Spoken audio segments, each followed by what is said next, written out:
All right, you're still alive in your NFL Survivor pool. It's week 7 of Scratchin' and Survivin' coming up next. All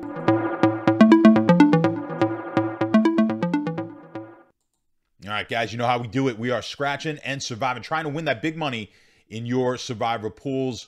Welcome to all of those who are back and have won their week last week, or at least survived last week. And those of you who are new, welcome as well. Give us a subscribe if you're new.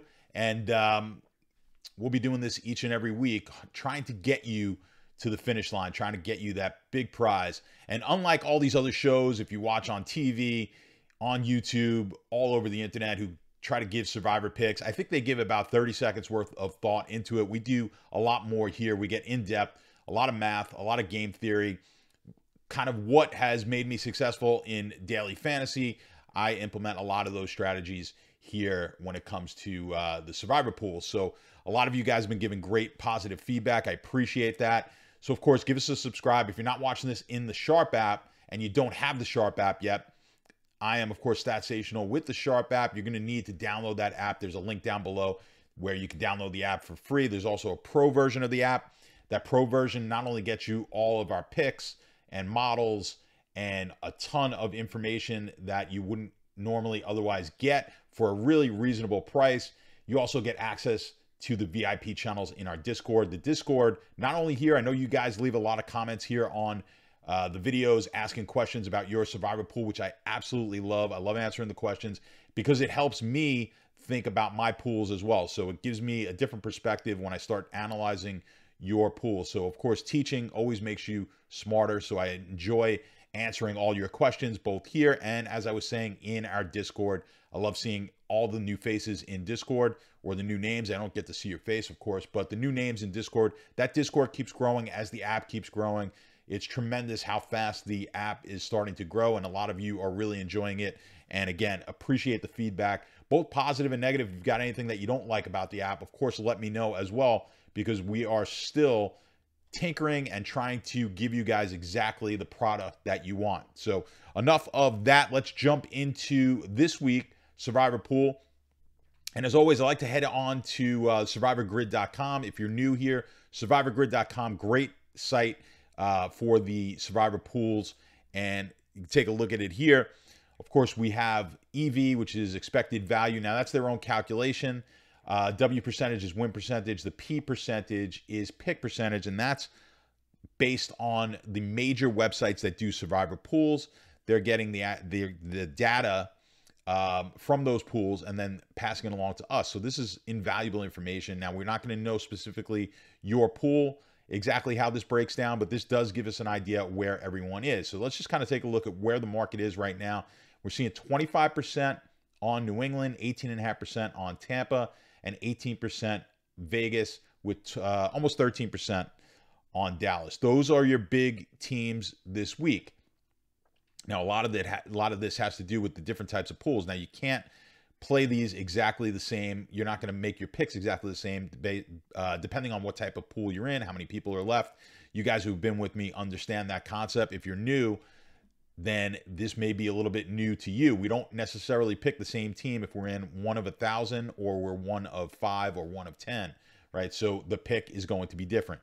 Now, let's jump into the spreadsheet, and we'll take a look in the spreadsheet at what we got going on for this week, and we can then jump back to Survivor Grid and see maybe some of the future games that we've got on tap. So this is my spreadsheet. Again, if you guys are new, I just put this together.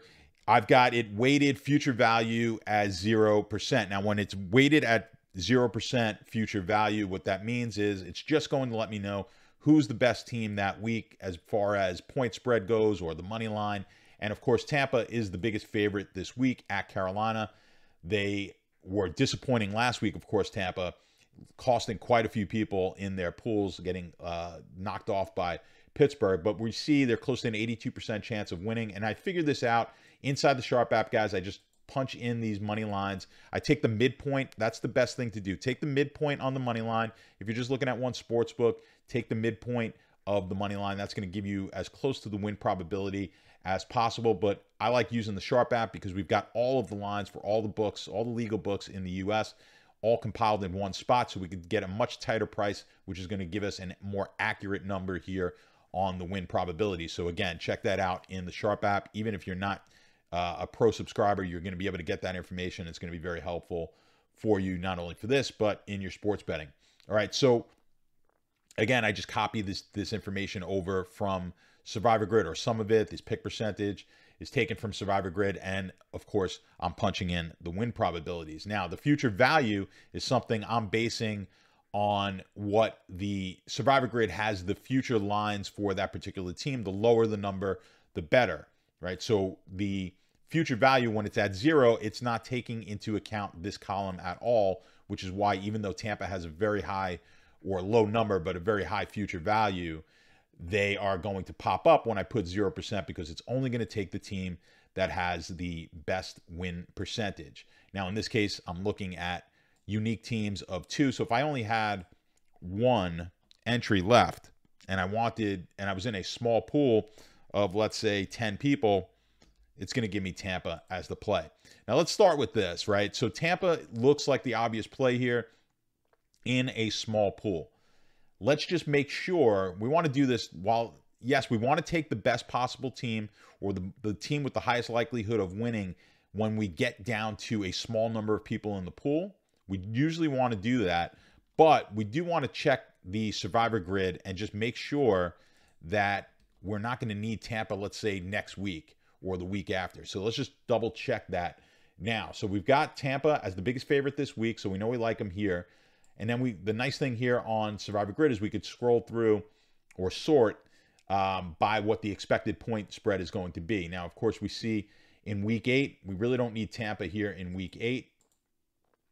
We don't need Tampa in week 9. We could probably take Cincinnati, you probably have left, or Philly you might have left. Buffalo, if you're in a small pool, you may have taken them a couple of weeks ago. I know I did. So we'll see. And then you've got an option with Kansas City. Week 10, Tampa would be an option, but you've got Kansas City again. The Giants possibly against Houston. We'll see if the Giants are for real, even though they're 5-1. Philly, you got Buffalo again, the Rams, Miami. So, I mean, potentially here in week 10, but I think it'll be sorted out by then, where we're going to have some more options. So I do like Tampa here this week, as opposed to Miami, which a lot of people have not taken Miami against Pittsburgh. I think maybe partially because of the quarterback situation. So they're going to be interesting. We'll see what the spreadsheet says. They'll be interesting in larger pools. Now, New England, people are taking primarily because they don't see a lot of future value. Understandable. But in a small pool, we don't necessarily care too much about the future value. What we want to do is get ourselves in a situation where we are at an advantage each and every week. So in week 7, if we're in a pool with, let's say, just one other person or 2 other people, 3 other people, we really want to take the best possible team. And in my opinion, that's going to be Tampa. I want to show you guys something that I put together here just to illustrate exactly what we're looking at when we look at the probabilities and what we're trying to do. So if you're in a pool here with just one other person, now, of course, there's a good chance they're going to take Tampa as well. Let's just assume you guys can both take Tampa and New England. So you don't 100% know what the other person is going to be taking. You are going to take Tampa because now you're taking the best team. If they want to take Tampa and counterfeit you, that's fine. We're going to move on and play it again next week. I don't know what your rules may be. Sometimes if you lose, both people lose, they just chop the pot right there. If that's the case, so be it. We'll take the chop if they both lose. If they both win, of course, we're going to advance. And then, of course, if Tampa wins and New England loses, we're going to win this thing. If New England wins and Tampa loses, we're going to lose. But this is the math behind that. So as you can see, the Bucs are 81.7% chance to win. The Patriots, 76.4%. Now, the probability of both winning, how do we figure that out? We just multiply both percentages of them winning, which was 81.7, multiplied by 76.4, you get 62.4%. So if your opponent picks the Patriots and we take the Bucs, there's a 62.4% chance that we're both going to move on. There is a 4.3% chance that we're both going to lose. Now, again, if we lose, we both lose and they chop the pot, then so be it. Let's say there's $1,000 in the pot. That means if you wanted to figure out expected value, we would multiply 4.3% multiplied by 500, we would get 19.3% multiplied by, let's say the pool is worth $1,000. So that would be $193. And now again, how do we figure out Tampa to win and New England to lose? We would take the Tampa win percentage, 81.7%. The probability New England loses is going to be 23.6%. When you multiply that together, you're going to get 19.3%. So we've got Tampa winning against New England losing, 19.3% that happens, and a 13.9% probability that it happens the other way, and we wind up getting knocked out. What that would translate to, let's just assume both win and both lose, the pool just continues.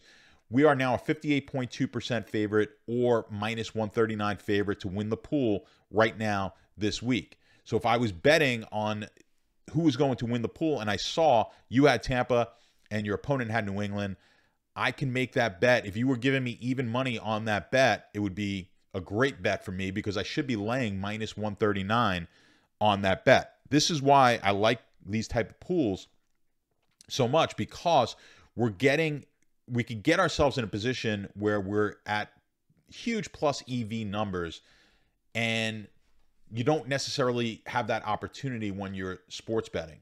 All right. So I just wanted to show that why we want to take the best possible team each week and then let our opponent try and outguess us and outsmart us when they're not going to do that.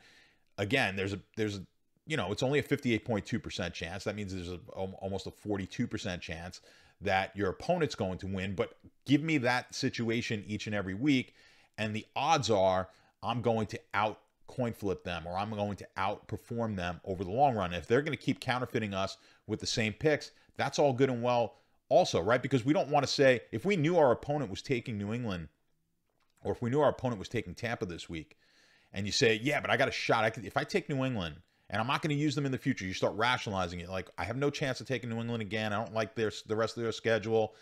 And I have opportunities. I could take Tampa again in the next few weeks. And you knew your opponent was taking Tampa. You're still putting yourself behind the 8 ball here, and you're at a disadvantage. Let your opponent make those kind of assessments. And then hopefully, listen, it's not guaranteed. Again, like I said, we're 58-42 that we're going to win this thing. But I'd rather be 58-42 to win than 58-42 on the other side, right?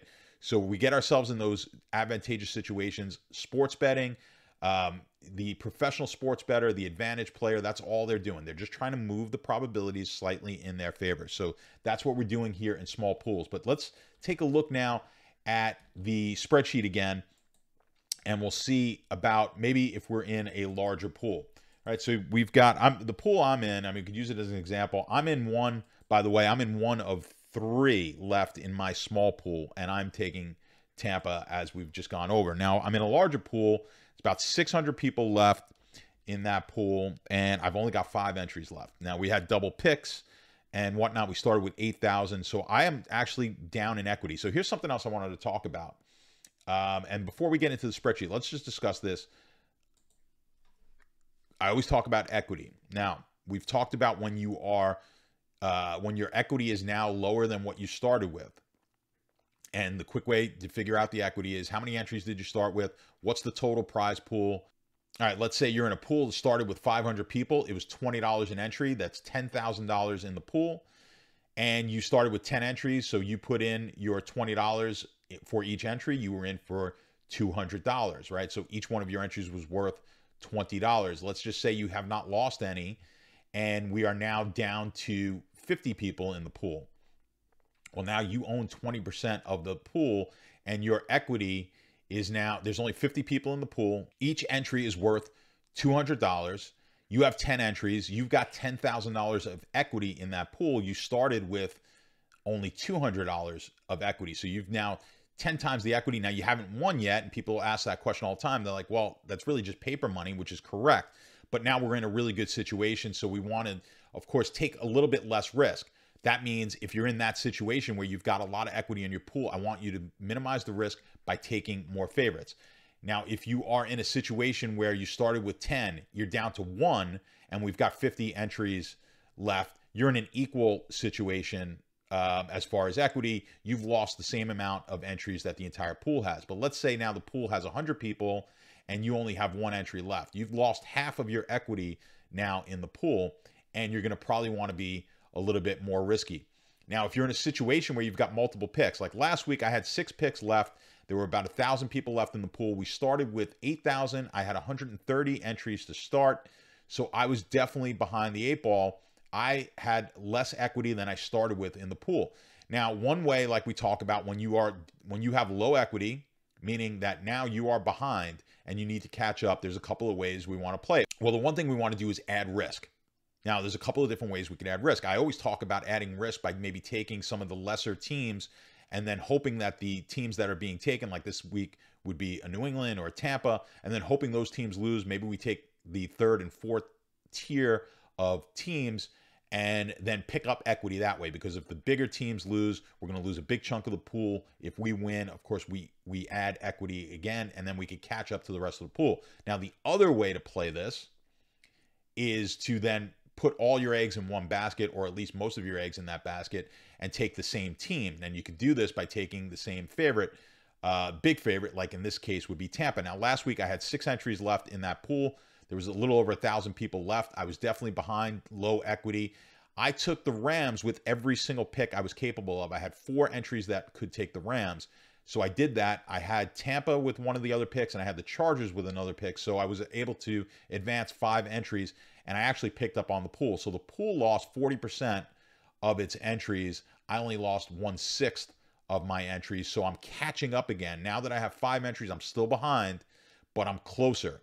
And I was able to do that by just playing the most I could of the best team available. So if you're in that situation this week, it could be a situation where if you're way behind, where maybe you just want to take all Tampa on the ones that you can and try to get yourself back to either having plus equity in the pool or at least closer to even. So that's another tip that we can utilize here in these pools and get us back. It's all about getting us to the equity. Again, of course, you're trying to win the pool, but we want to be plus equity. When we're plus equity, we can take some risk off the table. When we're down on the equity, we need to add risk.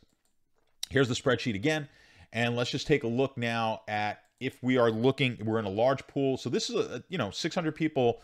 By no means are we close to winning this type of a pool, but let's look at what it looks like here at 50% future weight on my 5 entries. Now, again, I'm still behind the 8 ball, which means I may want to tighten it up a little bit and just go with a couple of entries and hope that I can get them both home and then pick up on the rest of the field. So if I do that, just according to this, with 50% equity, New England, I would take with 3 of my entries. That's 3 of 5, right? So that's 60% of my entries. The pool is going to be approximately 25%. If New England wins, I pick up on the pool right there by being over the market.